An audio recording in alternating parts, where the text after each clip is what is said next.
book and equipments.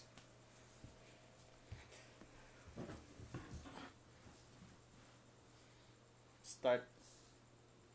Good morning, ma'am. Good morning po. So, I am Humber A. Masukat Jr., a second-year medicine student of Davao Medical School Foundation. So, what is your name, ma'am? Princess Mamadra po. Okay, your age? 22 po. Your occupation? Government employee, Doc. Your address? Cotabato City po. How about your religion? Islam po, Doc. Okay. So, I will ask you a series of questions, ma'am, so that I can address your health concern and I can diagnose you accurately. Opo, Doc. So, is that okay with you, ma'am? Opo, Doc. So, shall we start? Sige po, Doc. So, how are you today, ma'am? May masakit ba sa'yo or any abnormalities? Hindi maganda pakiramdam ko, Doc. Parang nilalagnat po ako, ganyan. Parang pagod. So meron kang fever? Yes, Ang main Doc. complaint mo, fever. So, kailan ka pa nagkalagnat? Parang last 2 days, Doc. Last 2 days, okay. Hanggang ngayon ba, linalagnat ka pa rin? Opo, nilalagnat pa rin po ako hanggang ngayon, Doc. Okay. Yung lagnat mo ba, tuloy-tuloy na mataas yung temperature mo or bumababa naman minsan? Parang mataas po, Doc. Tuloy-tuloy na mataas, okay. Nag-take ka ba ng any medicine? Nag-take po ako ng paracetamol, Doc, right after na na-feel ko na parang nilalagnat na ako, hindi na maganda pakiramdam ko. Okay, kung when you take paracetamol, bumababa yung temperature mo?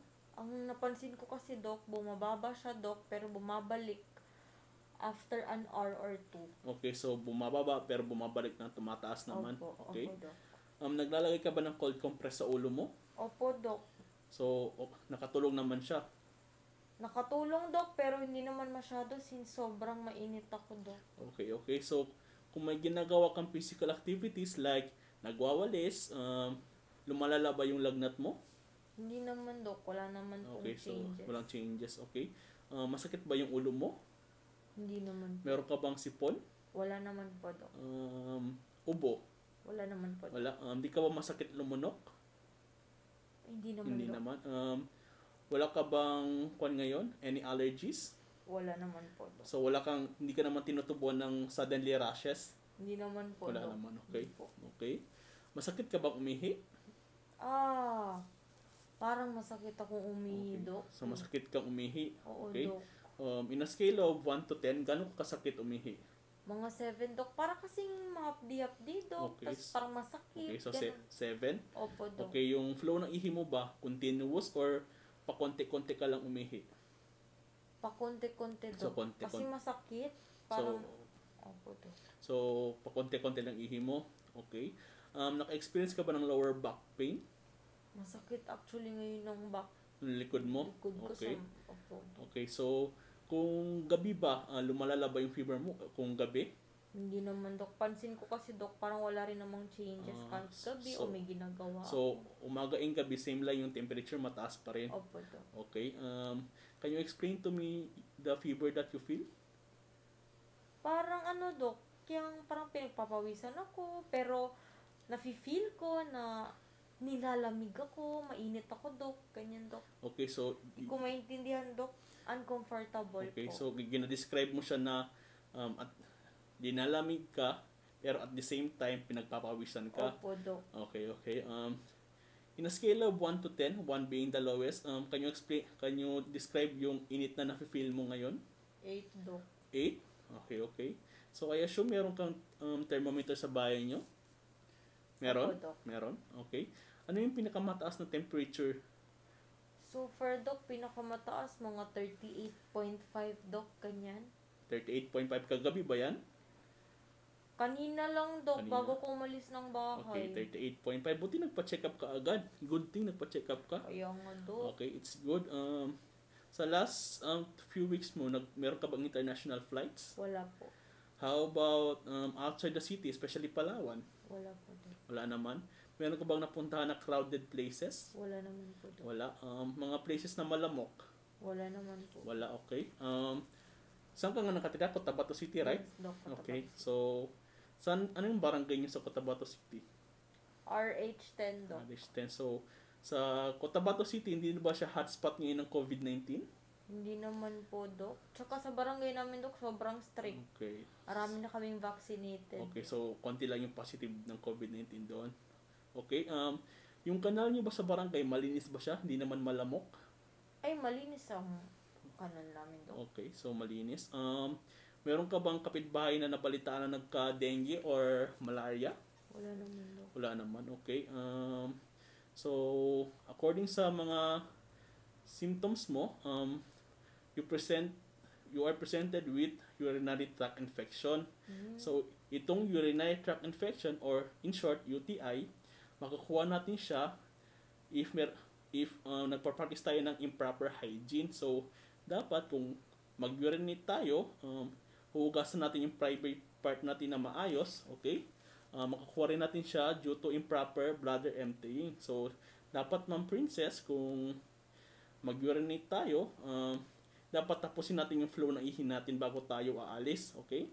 Pwede rin siyang kidney stone, pwede siyang sexually transmitted, or some pregnant women are prone siya sa UTI.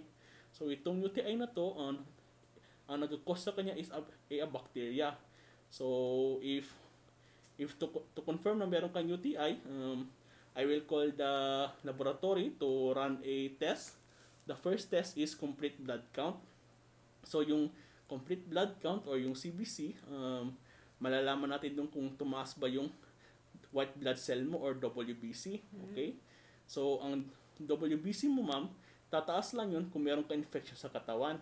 So yun ang first test natin, complete blood count. Next test is urinalysis. So yung urinalysis naman, ma'am, makikita doon yung components ng ihi natin. So usually kasi, ma'am, yung ihi natin, meron din siyang bacteria. Pero kung may UTI ka, so tataas yung quantity ng bacteria mo. So makikita sa urinalysis. So that's the second test. And the last test, ma'am, is pregnancy test. So kasi ititest kita kasi parang yun yung protocol sa hospital namin. So any objection sa mga iraran ko na test, ma'am? Wala naman, Dok. Pero pwede ba ako mag-request, Dok? So what is your request, ma'am? Dok, huwag mo na ako ipa-admit, Dok, para makauwi ako, Dok. Yung admission natin, ma'am, mag-base tayo sa result ng laboratory test mo. So, this time, ma'am, you may go to laboratory para ma-proceed natin yung mga test mo, okay? Opo, Dok.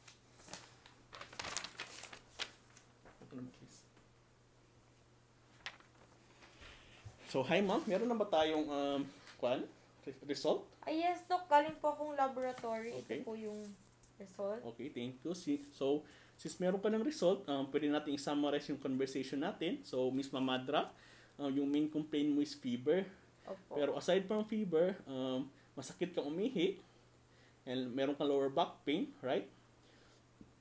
Pero nag-take ka ng med paracetamol, pero bumabalik pa rin yung lagnat mo, right? Okay?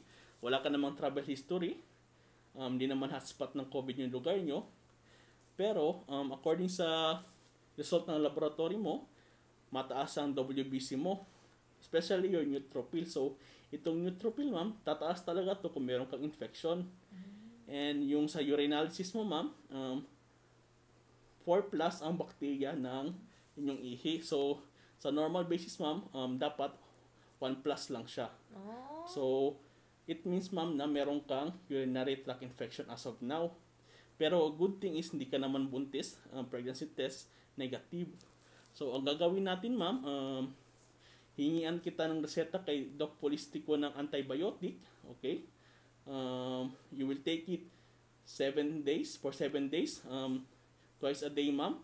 So kung i-take mo siya, dapat tuloy-tuloy yun siyang i-take, ma'am. Okay?